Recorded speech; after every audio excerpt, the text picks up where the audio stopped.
Tapi yang jelas surat di dalam Al-Quran An-Nisa 157 itu ternyata terkonfirmasi ceritanya di dalam kitab Injil. Kitab Injil ternyata menceritakan wajah Yesus dirubah, suara Yesus dirubah. Dan Bapak Pendeta Esra Soru ya panas dingin menjawab ini ya.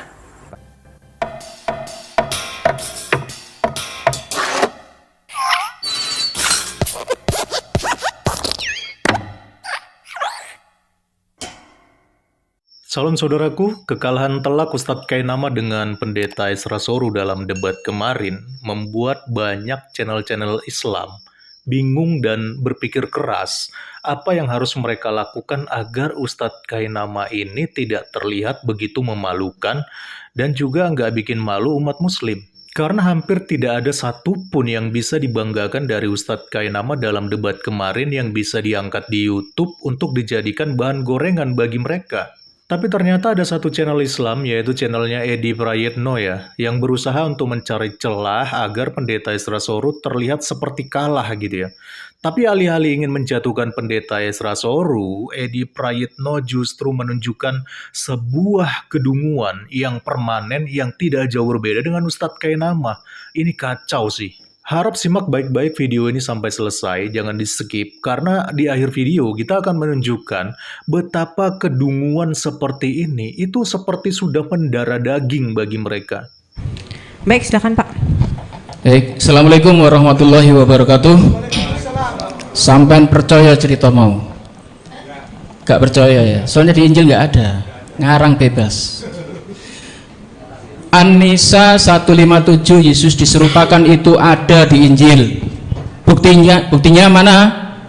Saya tanya Bapak Esra Soru, waktu Yesus bangkit ketemu ibunya, kenal apa enggak?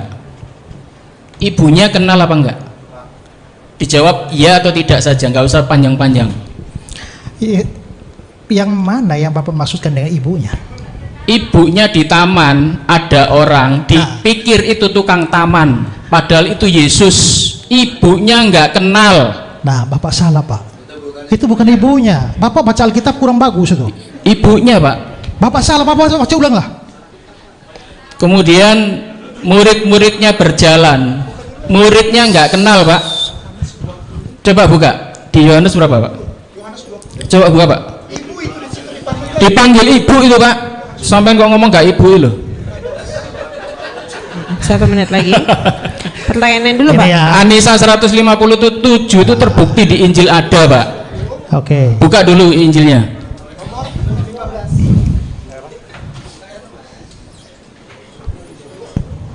Silakan buktikan. Yohanes berapa? 20? Ya. 20:15.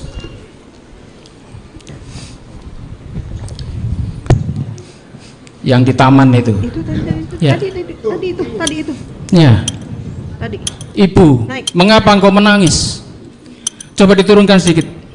Nah, itu ayat 13. Tuanku telah diambil orang. Kemudian ada orang di situ dipikir tukang taman. Ibunya nggak kenal, wajahnya nggak kenal, suaranya nggak kenal. Baik Pak, untuk waktunya sudah habis. Apa pertanyaannya? Bahkan murid-muridnya saat berjalan, muridnya nggak kenal. Berarti An-Nisa 157 terbukti. Terima kasih. Wassalamualaikum warahmatullahi wabarakatuh. Pertama-tama, ya. Mohon tenang kembali para audiensnya. Nah, ini yang menunjukkan Bapak baca Alkitab saja nggak beres itu. Hanya karena di situ ada nama Maria, lalu kata ibu, lalu Bapak langsung mengartikan itu adalah ibu dalam pengertian mamanya sendiri. Ya, coba lihat ke ayat 1 itu siapa di situ tuh pasti Maria, tapi Maria siapa? Geser ke ayat 1. Pada hari pertama minggu itu, pagi-pagi benar, ketika hari masih gelap, pergilah Maria Magdalena. Bukan Maria ibu Yesus. Maria Magdalena itu siapa? Maria Magdalena itu bukan nama diri atau marga. Maria Magdalena itu artinya Maria dari kampung Magdala. Ya. Nah, nama Maria di Alkitab tuh ada banyak, ya. Ada Maria ibu Yesus, ada Maria saudara Marta dan Lazarus di Lukas pasal 10. Ada Maria istri Klopas yang di Yohanes 19 ayat 25. Lalu ada Maria ibu Yohanes Markus yang di Kisah 12 ayat 12. Lalu ada Maria di Roma 16 ayat 6. Ya, jadi Maria itu ada banyak. Maria Magdalena itu bukan Maria ibu Yesus, tapi itu orang yang ditolong, disembuhkan dari kerasukan, dan dia adalah termasuk kumpulan perempuan yang menjadi pengikut dan pelayan Yesus di dalam pelayan. Coba lihat Lukas pasal 8. Lukas pasal 8. Ayat 1 dan 2. Tidak lama sesudah itu Yesus berjalan berkeliling dari kota ke kota, dari desa ke desa, memberitakan Injil Kerajaan Allah. Ke-12 muridnya bersama-sama dengan dia, dan juga beberapa perempuan yang telah disembuhkan dari roh-roh jahat dan berbagai penyakit, yaitu Maria yang disebut Magdalena yang telah dibebaskan dari 7 roh jahat. Kalau Maria Magdalena ini mamanya Yesus, kapan mamanya Yesus kerasukan 7 roh jahat? Jadi ini bukan problem pada saya, ini problem pada saudara baca Alkitab tidak jelas itu. Nah, sekarang ke Yohanes pasal 20 lagi. Tadi ya, yang dipersoalkan tadi, ya, hai ibu, mengapa engkau menangis? Begitu beliau baca ibu di sini langsung ini pasti mamanya. Salah. Nah, inilah yang perlu pemahaman bahasa asli. Bahasa asli ibu di situ tuh siapa? Ya, kalau mama itu harusnya dia pakai bahasa Yunani meter. Dari meter itu jadi mother, bahasa Inggris. Tapi kalau saudara lihat bahasa aslinya di situ tidak memakai meter, tapi memakai gunai. Ya, Pak tidak punya hak bicara. Sekarang saya. Ya. Nah, jadi Maaf Pak, biarkan narasumbernya menjawab ya, saja. jadi di situ kita bisa lihat bahwa yang disebut itu sebenarnya guna itu bukan ibu, bukan mama. Sekarang coba, itu artinya guna itu artinya perempuan. Sekarang lihat ayat 15 terjemahan lama lah. Terjemahan lama.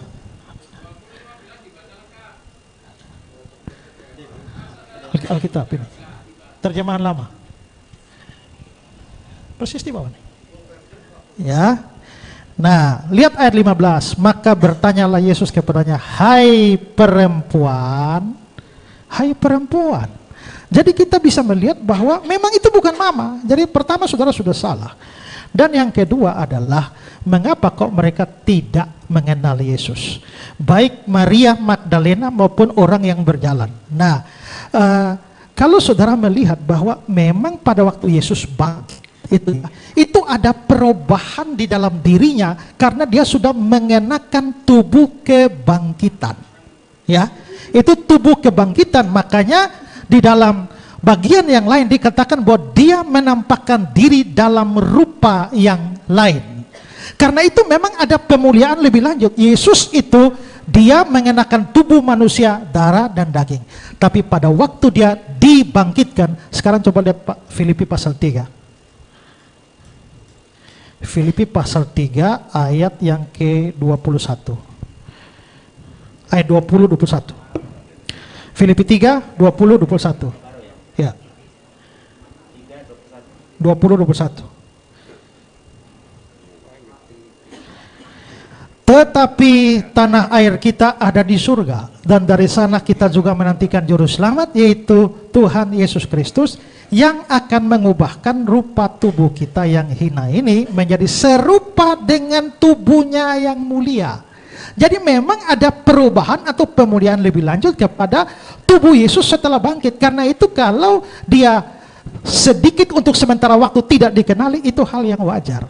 Tapi poinnya tetap ada. Karena apa? Karena Bapak boleh pertanyakan, kok kenapa Maria Magdalena tidak mengenal? Tapi coba baca cerita sebelumnya dan sesudahnya. Bukankah itu tetap berbicara soal kematian dan kebangkitan? Karena itu sebenarnya penyamaan Al-Quran dengan fakta ini itu sangat tidak cocok, Pak. Supaya Pak tahu bahwa sebenarnya ada dokumen yang lebih cocok dengan Al-Quran Bapak itu. Ya, itu adalah sejumlah tulisan dalam koleksi Naqd Hammadi oleh seorang dan juga pemahaman seorang namanya Basilides yang itu dianggap sebagai dokumen gnostik dan dongeng-dongeng yang muncul dalam gnostik, dan itulah yang mirip dengan Al-Quran Bapak, bukan Injil Yohanes. Ya, selesai, pas. Jadi poinnya adalah Edi Prayitno memberikan pertanyaan kepada Pendeta Esra Soru, dan Pendeta Esra Soru sudah menjawab secara jelas dalam video yang tadi kita sudah saksikan, bahwa Edi Prayitno salah di dalam memahami Alkitab, karena yang ditemui Yesus pada waktu ketika ia bangkit adalah Maria Magdalena yang bukan merupakan ibu Yesus, karena memang nama Maria itu sangat umum di kalangan orang-orang Yahudi pada waktu itu. Tapi sepertinya Edi Prayitno masih belum puas dan juga tegar tengkuk tidak mau menerima jawaban dari Pendeta Esra Soru ini, sehingga akhirnya dia pun membuat klarifikasi di dalam kontennya di channelnya yang dituliskan dengan judul Esra Soru panas dingin dengan pertanyaan saya. Waduh, saya baca judul konten ini terus terang saya tertawa, teman-teman, melihat si dungu Edi Prayitno ini ya. Intinya dalam kontennya ini Edi Prayitno tidak setuju dengan jawaban Pendeta Esra Soru dan dia memaksakan berdasarkan perspektifnya sendiri, teman-teman. Intinya Edi Prayitno menganggap bahwa yang dijumpai Yesus dan Yesus tidak dikenali pada waktu itu adalah ibunya sendiri, bukan perempuan lain, bukan Maria Magdalena yang lain. Mari kita lihat cuplikan video klarifikasinya terlebih dahulu ya. Yakobus, Maria ibu Yakobus, dan ternyata Maria ibu Yakobus itu ya ibunya Yesus. Itu tertulis di dalam Matius pasal 13 ayat 55. Bukankah ia ini anak tukang kayu? Bukankah ibunya bernama Maria dan saudara-saudaranya bernama Yakobus, Yusuf, Simon, dan Yudas? Berarti Yesus punya 4 saudara kakaknya. Jadi jelas ya, saudara Pendeta Esra Soru, Anda nggak usah ngeles lagi. Ternyata itu memang benar yang disebutkan di dalam Yohanes 20:15 itu adalah panggilan ibu untuk ibunya Yesus. Kenapa? Karena Yesus juga memanggil ibunya waktu disalib. Tepatnya ditulis di dalam Injil, dikatakan di sana ketika Yesus melihat ibunya dan murid yang dikasihinya di sampingnya, berkatalah ia kepada ibunya, "Ibu, inilah anakmu." Saat disalib, Yesus menyeru kepada ibunya, "Ibu, inilah anakmu." Yesus memanggil ibu. Ya, Yesus tidak pernah memanggil Maria Magdalena itu dengan sebutan ibu. Panggilan ibu ya pada ibunya sendiri. Meskipun di kitab Yohanes itu memang hanya diceritakannya datang Maria Magdalena, tetapi di cerita di bawahnya ternyata Yesus bertemu dengan ibunya saat Yesus setelah disalib, saat Yesus bangkit, dan wajahnya diserupakan oleh Allah. Ini mujizat Allah. Wajahnya diganti, suaranya juga diganti. Jadi mungkin juga orang-orang Romawi kala itu yang menangkap Yesus tidak tahu ternyata ini bukan Yesus. Wajahnya sudah diganti dan mungkin digantikan orang lain. Wallahu a'lam ya, siapakah dia. Tapi yang jelas surat di dalam Al-Quran An-Nisa 157 itu ternyata terkonfirmasi ceritanya di dalam kitab Injil. Kitab Injil ternyata menceritakan wajah Yesus dirubah, suara Yesus dirubah. Dan Bapak Pendeta Esra Soru ya panas dingin menjawab ini ya. Bahkan dia mengatakan itu Maria Magdalena katanya. Meskipun Maria Magdalena pun itu orang terdekat Yesus. Bahkan murid-muridnya yang berjalan dengan Yesus nggak kenal, suaranya nggak kenal. Ya, mau itu Maria ibunya atau Maria Magdalena sekalipun, itu orang-orang terdekat. Setiap hari dia bersama-sama dengan mereka. Dan ternyata Yesus tidak kenal. Oh maaf, ternyata Yesus tidak dikenali. Wajahnya nggak dikenali, suaranya nggak dikenali.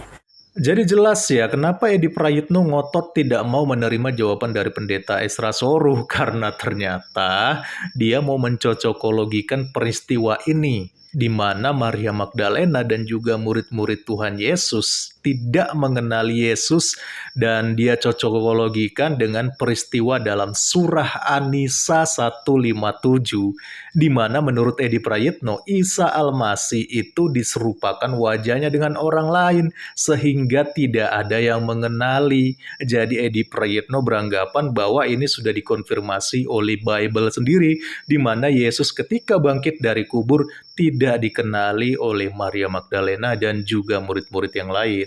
Buat Edi Prayitno, jika Anda menonton video ini, dengarkan saya baik-baik. Anda sangat-sangat goblok.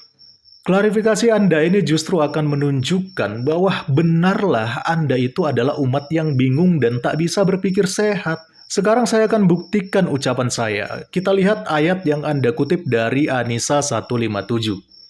Dan kami hukum juga karena ucapan mereka, sesungguhnya kami telah membunuh Al-Masih, Isa putra Maryam, Rasul Allah.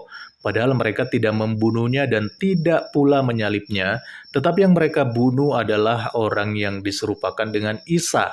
Sesungguhnya mereka yang berselisih pendapat tentang pembunuhan Isa selalu dalam keraguan-raguan tentang yang dibunuh itu. Mereka benar-benar tidak tahu siapa sebenarnya yang dibunuh itu, melainkan mengikuti persangkaan belaka. Jadi mereka tidak yakin telah membunuhnya. Nah, sekarang kita akan garis bawahi kalimat tetapi yang mereka bunuh adalah orang yang diserupakan dengan Isa. Nah, di sini padahal menurut Qur'anmu ini yang diserupakan menjadi seperti Isa Al-Masih itu adalah orang lain. Bukan Isa Al-Masihnya yang diserupakan. Karena menurut Qur'anmu, Isa Al-Masih itu langsung diangkat ke sorga. Wajahnya tidak diubah Isa Al-Masihnya. Yang diubah siapa? Yaitu adalah orang yang diserupakan wajahnya menjadi seperti wajah Isa Al-Masih. Dan orang inilah yang akhirnya dibunuh. Lalu bagaimana mungkin Anda mencocokologikan dengan ayat yang ada di dalam Bible bahwa Maria Magdalena dan juga para murid tidak mengenal Yesus Kristus karena wajahnya telah diubah atau diserupakan dengan wajah orang lain? Kan yang diserupakan adalah orang lain. Diserupakan menjadi seperti Isa Al-Masih. Bukan Isa Al-Masihnya yang diserupakan menjadi seperti orang lain. Kacau memang si Edi Prayitno ini ya. Jujur saya kadang-kadang kasihan dengan orang-orang seperti Edi Prayitno ini. Kok bisa akal dan logika mereka ini tidak jalan hanya dengan masalah yang sesederhana ini? Niat hati ingin memberikan klarifikasi dan menjatuhkan Pendeta Esra Soruh agar terlihat pintar, tetapi malah menunjukkan kedunguan, bahkan menabrak Al-Qur'annya sendiri. Kapan majunya bangsa ini kalau SDM-nya mayoritas otaknya seperti Edi Prayitno ini? Salam kritis, Tuhan Yesus memberkati. Salam.